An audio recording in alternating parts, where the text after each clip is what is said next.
Boker Tov, nous sommes le 23 janvier 2022, c'est l'heure de la revue de la presse et des médias israéliens en direct de Jérusalem sur Radio Kalita.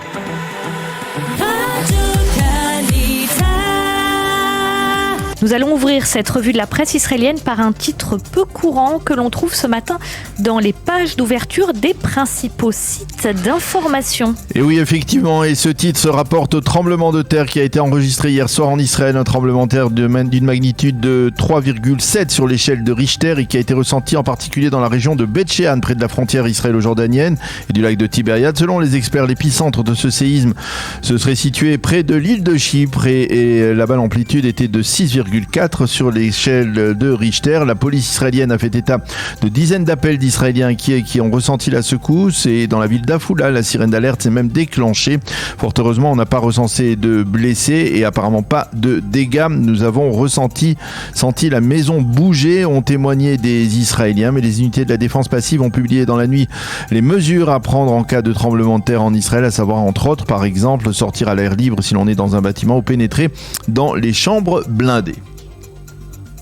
Tout autre sujet, le Israël Hayom choisit ce matin de consacrer sa manchette à l'épidémie de Covid et à un titre particulièrement impressionnant. Oui, le quotidien gratuit nous annonce ce matin que le vaccin contre le Covid-19 a permis de sauver quelques 20 000 vies en Israël, selon les données recueillies par le professeur Itamar Grouto, qui est l'ancien directeur général du ministère de la Santé. Le nombre de décès aurait été de 30 000 en Israël si le vaccin n'avait pas été mis en service l'an dernier. Et l'enquête du professeur Grouto confirme également que durant cette 5e vague d'Omicron, le vaccin empêche une mortalité élevée. Ran Reznik écrit que ce sont souvent les personnalités politiques comme l'actuel ministre de l'Éducation nationale Chacha Bitton qui ont porté atteinte à la campagne de vaccination en Israël. Le Israël Hayom mentionne également ce matin la surcharge de travail des équipes médicales en Israël et dans les hôpitaux, une surcharge qui augmente de jour en jour en raison de l'augmentation du nombre de malades graves et selon les experts, cela affecte les diagnostics des médecins qui sont souvent épuisés. Quant aux experts de l'Université hébraïque de Jérusalem qui accompagnent la crise depuis le début, ils affirment que les deux prochaines semaines seront les plus difficiles dans les hôpitaux israéliens.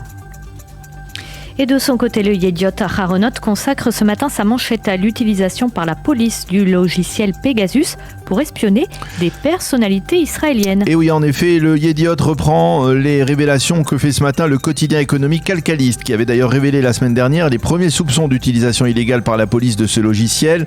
Calcaliste et Yediot affirment que la police aurait introduit ce logiciel espion dans les téléphones portables de 3 maires israéliens, et ce sans avoir obtenu auparavant le feu vert d'un juge, uniquement sur la base d'un pressentiment. Dans les 3 cas, cela avait conduit à l'arrestation de ces 3 maires, mais finalement, les 3 dossiers s'étaient conclus par des non-lieux. Ben Dror Yemini écrit ce matin en première page du Yediot Aharonot que les révélations sensationnelles du Calcaliste marquent la poursuite du pourrissement qui a été constaté ces dernières années tant à la police qu'au sein du parquet israélien. Il est temps que le gouvernement décide de mettre en place une commission d'enquête sur ce dossier. Des enquêtes téléphoniques au sein de la police, écrit Ben Dror Yemini. Et le seul titre commun que l'on trouve ce matin en première page des 2 grands quotidiens Yediot et Israël Hayom se rapporte au dossier des sous-marins allemands.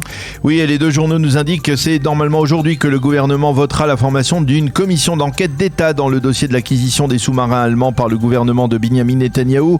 Le Yediot Aharonot souligne que Naftali Bennett, qui se démarque de cette initiative, a décidé de s'abstenir. Ayelet Sheket, elle, votera contre, mais la majorité semble acquise à l'intérieur du gouvernement en faveur de cette commission d'enquête.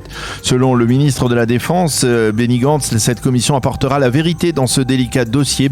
Le Israël Hayom indique également que la coalition risque de passer une nouvelle semaine difficile, avec en particulier la présentation renouvelée de la fameuse loi sur la citoyenneté. Il s'agit de cette loi qui a pour objectif d'interdire à des Palestiniens qui se sont mariés avec des Arabes israéliens d'obtenir la nationalité israélienne, et ce pour des raisons sécuritaires. Les quotidiens et les sites d'information israéliens mentionnent ce matin une attaque de résidents juifs contre des militants de gauche et des Palestiniens en Samarie. Oui, selon les informations fournies par l'association Yesh Din, une dizaine d'habitants juifs ont agressé vendredi des Palestiniens et des militants de l'organisation des rabbins pour les droits de l'homme alors qu'ils plantaient des arbres près du village palestinien de Bourine. Il y a eu 3 blessés parmi les manifestants. Le Conseil des localités juives de Judée et de Samarie a publié un communiqué dénonçant ces violences. Nous sommes choqués. Ce n'est pas notre manière de protester. Cette conduite va à l'encontre de nos valeurs. Fin de citation. Les médias israéliens ont annoncé hier soir la fermeture du dossier ouvert par la police à la suite d'une attaque contre la députée Idit Silman de Yamina. Oui, rappelons qu'il y a plusieurs mois, en novembre dernier, la députée Silman, qui est la présidente de la coalition gouvernementale, avait affirmé avoir été agressée à une station d'essence par des militants de droite opposés au gouvernement Bennett. Lorsque on lui avait demandé à l'époque de décrire cette agression, eh bien, elle avait tout simplement refusé. L'enquête de la police n'a absolument rien donné. Les enquêteurs ont même souligné que la députée avait coopéré, je cite, de manière très limitée à cette enquête qui s'est donc terminée par un non-lieu. Et pour terminer cette revue de la presse israélienne, de belles images des pistes du Hermon. Et oui, effectivement, après les chutes de neige de la semaine dernière sur le Hermon et sur le plateau du Golan, le Shabbat a été marqué par l'arrivée sur les pistes de ski du Hermon de dizaines de milliers de visiteurs qui ont pu goûter aux joies de la glisse. Mais attention, la météo nous prévient que cette nouvelle semaine risque d'être aussi mouillée que la précédente, avec cette fois également des possibilités de chute de neige sur Jérusalem en fin de semaine.